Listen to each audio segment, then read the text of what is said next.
Good.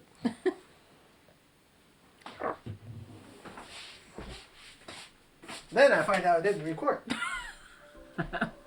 Boo, don't jinx us like that.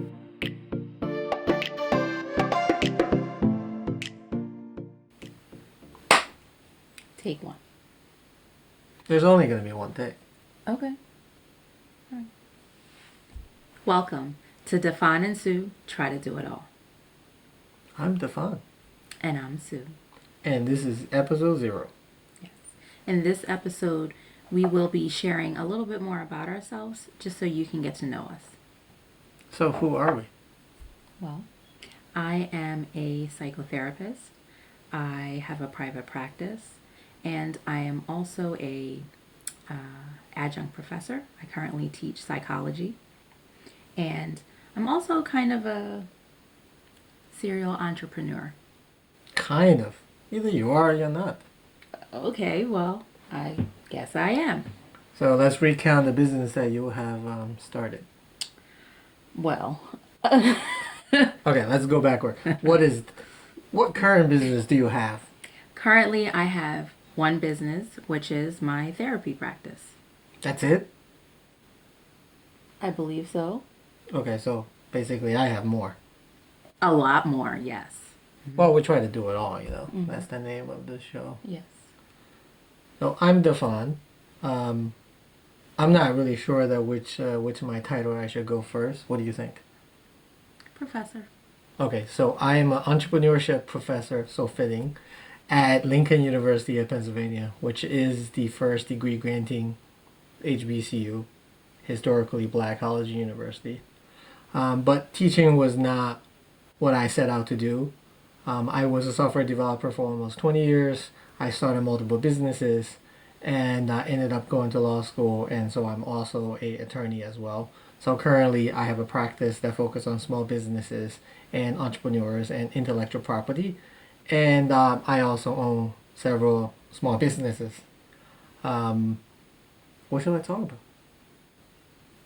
Well, do we just want to start with maybe how long we've been married? How long have we been married? Well, I think that's a question that's best left for you to answer. That's because you don't remember. We got married in 2009. 10.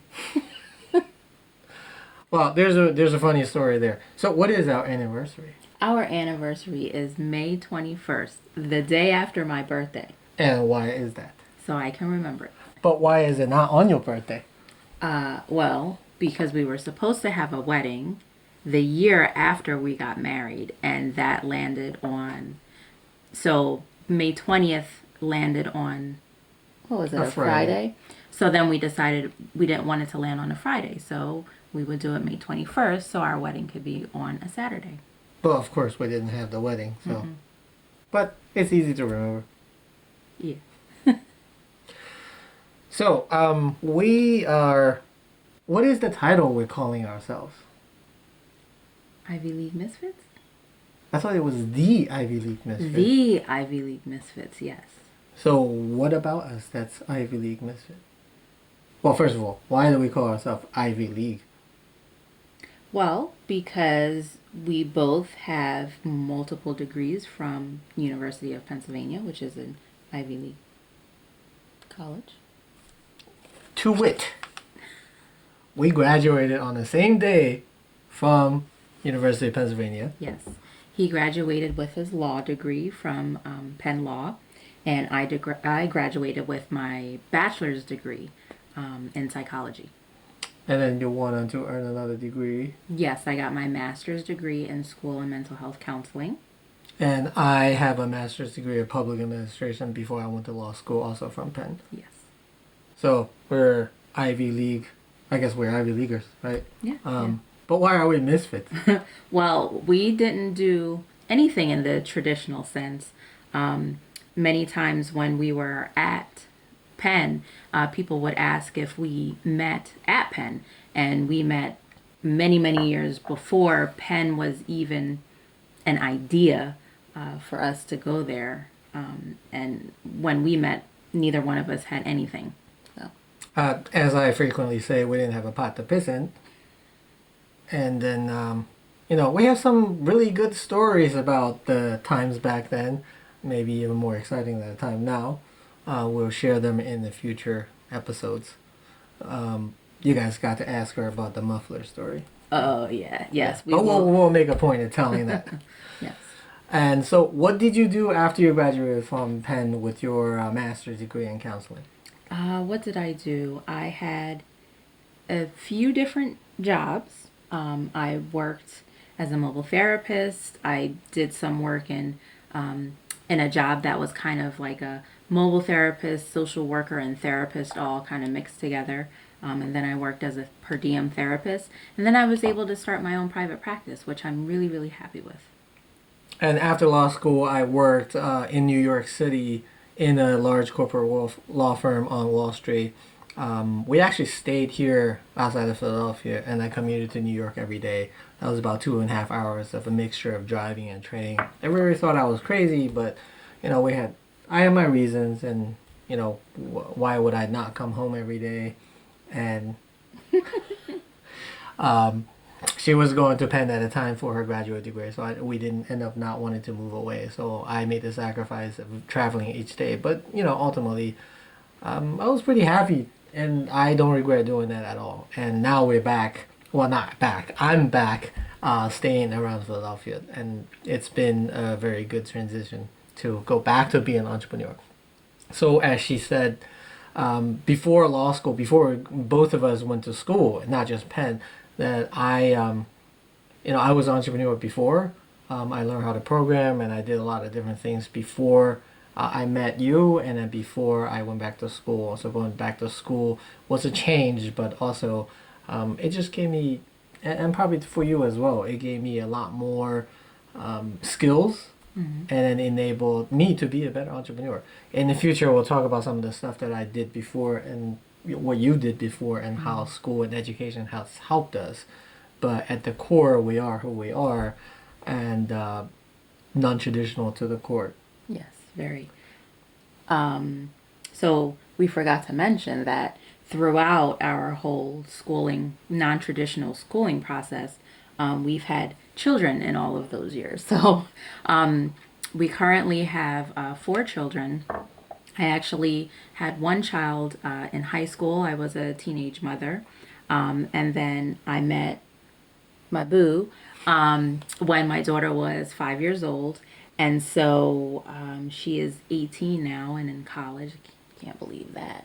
But so we've been together for that many years. And then we had 3 other children along the way, all throughout college, school, going to Penn.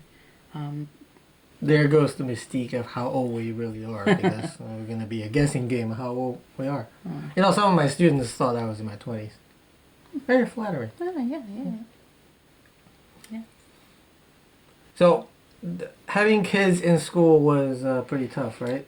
Yes, I would not recommend it for anyone. If you can avoid it, avoid it. Well, how can you avoid having kids?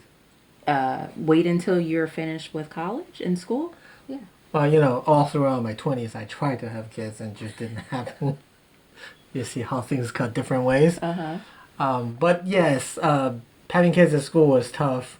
But I have to say that I probably wouldn't have gone back to school if we didn't have our son. Yeah. I went back to, I came through community college. I went back to community college when you were pregnant. We're about to give birth, remember? Mm-hmm. That was the reason I went back to school. And I remember after he was born, I had to go take a math exam. Yeah. That was in the summer. And that was difficult. But my professor was very understanding, and, everything worked out just fine. And then we had our daughter in law school. Mm-hmm. Right. So our son he's currently 10 years old, and our daughter, our next daughter, she is 6 years old. So she's the one who we had while I was in undergrad, right. And you were in law school. Right. Yeah, she is the quintessential Ivy League baby, because she was breastfed, and during my second year of law school, I would push her around campus at Penn all day. And in between classes, I'll meet her, and then she will breastfeed the baby. Mm-hmm. In the back of the registrar's office, they gave us a little suite at the law school so that we can feed her. Sometimes she's late, and then she'll just, our daughter will just start crying unstoppably, and I will like move her and try to quiet her in the back of the room, and I wonder what everybody else thought. Although now I go back to school and people still ask, "Where's the little girl? Where's the little girl?" But she's big now. Yeah. And she has another story as well, because you that one. hand delivered her at home because we didn't get to the hospital in time. So I had her on the middle of our bedroom floor. Yeah, talk about trying to do it all. That wasn't from trying, but we did. Yeah, so I had that story. I delivered my own daughter. Yeah, yeah. And I had a home birth that was certainly not planned for. Yep.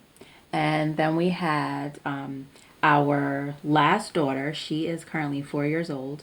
Only 4? Wow. Yeah. Okay. So I started my grad program, and what was it, like a few months into it, I found out that I was pregnant again.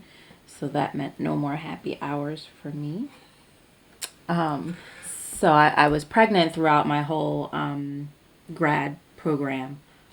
And I was in New York at the time, so I was working, going back and forth every day, and I ended up taking a lot of sick days, and then work from home before she was born, and then I took a paternity leave afterwards.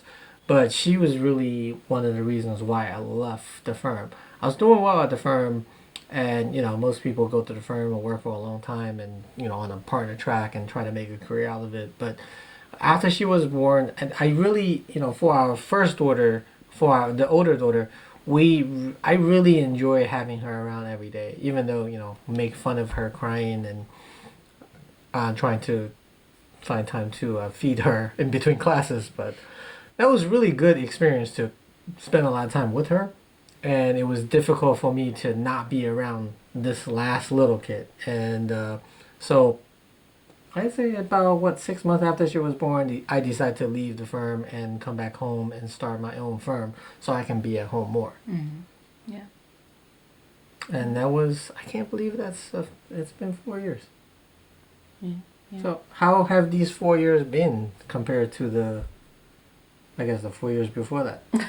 Well, I think all of our years kind of feel like they've been a whirlwind, because we don't ever stay stagnant. We're always trying different things, and we're always doing different things. So, even after you left Big Law, we've been trying to do different things, and we've had many different projects and experiences, and we've learned a lot.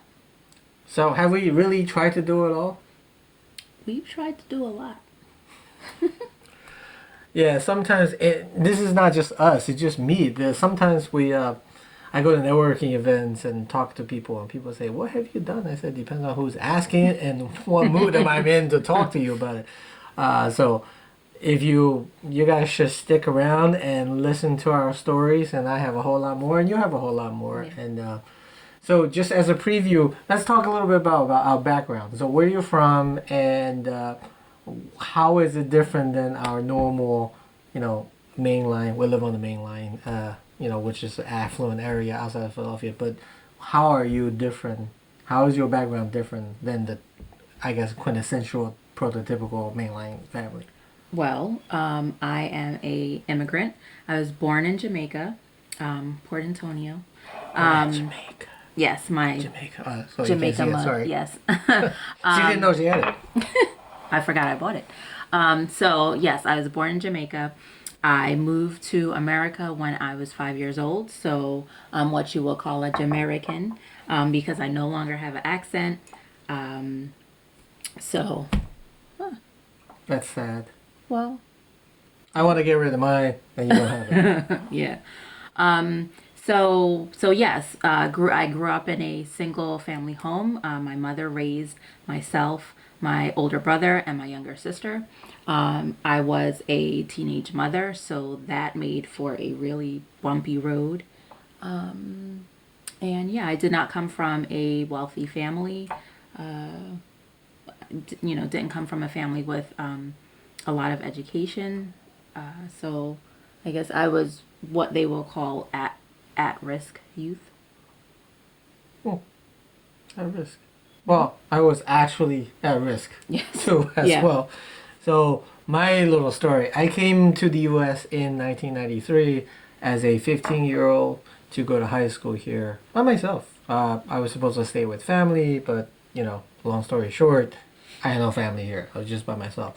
I end up leaving school, or depends on who's asking. I may have been kicked out of school, but let's just say that I left high school, and I ended up homeless for some time.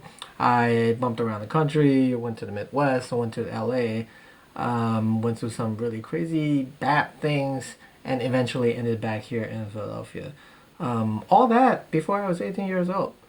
And then, from there, I worked a lot of sort of what you call dead end jobs, and I worked in restaurants, I delivered food, you name it, I did it. And not until I was in my 30s, I think, when our son was about to born, did I go back to school. So I had gone through a lot of bad things, a lot of changes, a lot of difficulties.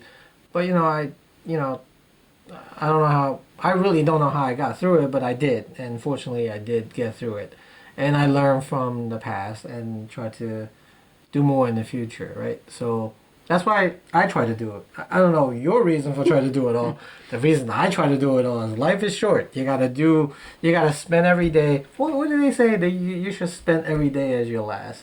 I don't really want the next day to be my last, but that there's something to be said about that attitude. So I try to do the most I can in life because life is really short and really precious. We'll talk about that in the future, but I wasn't even supposed to live until this point. So for me to be here and for me to go through the things that I went through, it's a blessing to be here. So I'm always trying to maximize what I can do and maximize all my opportunities and do everything, and then also be a good example for my kids or for our kids and for everybody else. And one thing about our journey, and one of the reasons that we wanted to start the show, is that people hear our stories and always said, "I can't believe you did that," and that's such an inspiration. So we're trying to inspire and do and share our story more, so maybe we can inspire more people. Because, at least in my view, I don't think it's what I've gone through is extraordinary at all. I just think it's my life, and I'm just trying to do my best to live it, and other people can do it the same as well. Yeah. Yep. And what do I always say? Build it, they will come. What else do I always say? I always say, the world's your oyster. All you got to do is shuck it, and we've been shucking it. So back to the power couple thing. What makes us a power couple? I'm a bit more humble. Oh, come on. A bit more humble than you are. Except when she's in the house. So when people call us a power couple, I'm really humbled by it. But I guess it's because they see us trying to be out there and we're doing things. And they see us always trying things. So I don't know. What do you think about us being a power couple? Well, we're a power couple because I get to rub off of her fame. Fame. Yes. Well, what were you honored with last year? The top 10 most influential or up and coming. 10 under 40. 10 under 40. She's still under 40. Yeah. 10 under 40 most influential African Americans by the Philadelphia Tribune. I thought I had to just read the whole title for you. See, I don't have awards like that. Well, you got nominated. You were nominated. And it was you and what was it, 2 other people for the... What was it? What was it? I'm going to test you on this. That was for the lawyers pro bono Solo Practitioners Award. What was it called again? Outstanding pro bono in a solo practitioner Exactly. category, right? Yes, that's what it was. And you got nominated. That was good. That was Yeah. really awesome. Yeah. Try to pay it forward, as I always say. And that was around the same time when I got my award. So Yeah, but you got on stage and you... yeah. I did win a free tablet, so Yes, you did. that's like one of the... I'm not going to win it, but I won it. So. Yeah. Yeah. So that was a good time. Yeah. What's 2020 in store for us? Wow, 2020 has a lot in store for us. Number one being this podcast and YouTube channel, I guess, that we're starting, and so much more. So much Come on. more. Don't act like you don't know any of this Okay. stuff. So we will also be opening a media studio that is local in our neighborhood in the Lansdowne area. What is a media studio? So the media studio, we are going to be opening that for people who want to come in and make podcasts or YouTube videos or take photos. We have some equipment that they can rent, or if they just want to come in and use their own equipment, we have space that has a great backdrop. Yeah, so we have that. A nice decor. Yes, nice decor. So all in one media studio. If you want to be a content creator, all you have to do is come. Yes. We're going to provide everything else. Yes. And what else? And we are also opening a co-working space that is also local in the Upper Darby area. Go on, explain a little bit more. Well, you don't know. I know, but it's your baby. Why is it my baby? Well, we're going to open a co-working space in Upper Darby, which is, we call it a neighborhood co-working space, because the goal of it is not just to provide workspace for people, but also a community for people to come. So like-minded entrepreneurs and freelancers and business owners can come together and share space, share resources, and also share experience and then maybe help each other. So we feel that this will be a great opportunity for the Delaware County community, because we have the workspace and media space is going to work together and to help people build their brand and build their business. Yes. And that's why we're starting with our own, because we talked about it for years and just never sat down and do it. Yeah. And then with that co-working studio, we are also going to have other services.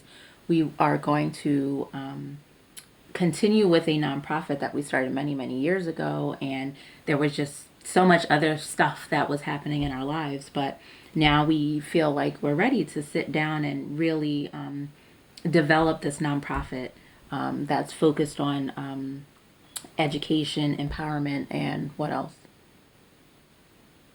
Training, preparedness, and just life training. Yeah. And entrepreneurship. Then also... Yes, and then I've been through several incubators. We both been through an incubator, remember? Yes. We've been through the Immigration Hub. And I've been through an accelerator, actually a VC-funded accelerator. So we are trying to pay it forward and then bring it to the community. So we are also starting a incubator this summer at the co-working space and at the video studio, and trying to invest into local startups. Let's say content creators. The first cohort is going to be content creators. So as we build our studio, which hasn't been worked on yet, we acquired the building, but it hasn't started work yet. And also the workspace is coming in a couple months. So we'll chronicle that process on the show, and you will see the progress we're going to make, and then you will get to see the space when it's fully operational. And then you will see all these other cool things, and we're really not exaggerating that we're trying to do it all. We got this real estate stuff going. We're both trying to be professors. Well, not trying, we're actually both professors. Well, you're tenure track. I'm just an adjunct. But... yeah, but we are professors. Yes. Somebody call you professor. That's all that matters. You call me professor. Okay, well, professor. Yes, on that end, I have a podcast as well, on Professor Z, and Yeah. you should. You were gonna have one too. And I am going to start my own podcast, Self Empowered with Sue Ellen, which is more focused on the mental health and wellness and well being aspect. And aside from Professor, we still have all these business. Well, I still have all these businesses. You said not. I own. So you see, I'm wearing a shirt that says Fast Forever. That's actually my own brand. I own a. Well, I am a partner in a motorsports company to do with cars and motorcycles, because looks can be deceiving. But I used to be a professional motorcycle racer, which we'll talk about that in a different show, and we'll still do that. And then we're actually, with my partner, we're opening a racing school this year to go with the motorsports business. So that's something else we're doing. But yeah, try to do it all. Yeah. I mean, sometimes it sounds ridiculous, but you tell me to do less, but I just keep figuring out a way to do more. On top of that, we got a couple of startups I'm involved in. 3 apps that we're building. One is something that I invented years ago, and I'm bringing it back to the market about, it's an app about elections. And then we're doing another app about augmented reality, which I'll actually show on the show, demo on the show in a upcoming episode soon. And we're also working on a app. Not we, but I'm involved in a startup that's working on an app on AI-assisted crowdsourced video making. It's the tagline is "Let's make a movie." So hopefully, sometime before the summer, we can make a movie with that and show it to you guys. Yeah. Well, we can keep this going all day or all night, but let's since this is episode 0, we'll probably sign off about now. Yes. And also, I wanted to say, so because this is a podcast, but it's also something that we're going to be putting on YouTube because we have the video. Yes. So if you're listening to the podcast, you can always go to our YouTube channel once we get that situated. Yep. You can go to the YouTube channel where you can also see the video of us. And if you want to ask us any questions, because we seems to talk all over the place, and there's a lot to talk about. So if you have any questions, and that's the way I teach, I don't know about you, but if you have any questions, you can interrupt us, post in the comments, and we'll address it. And we love for you guys to participate in our story and answer questions, and talk about any topic you want to talk about. Trust me, I'm always going to be wanting to talk about anything and you want to talk about. And we'll always have something to say about everything. Of course. Yes. We try to do it all. Yes. All right. Well, make sure you guys subscribe to the channel, and Like follow us. and like us, subscribe to the channel, subscribe to the podcast if you listen to the audio, and then follow us on social media, and we'll see you soon. Yes. Thank you for being with us.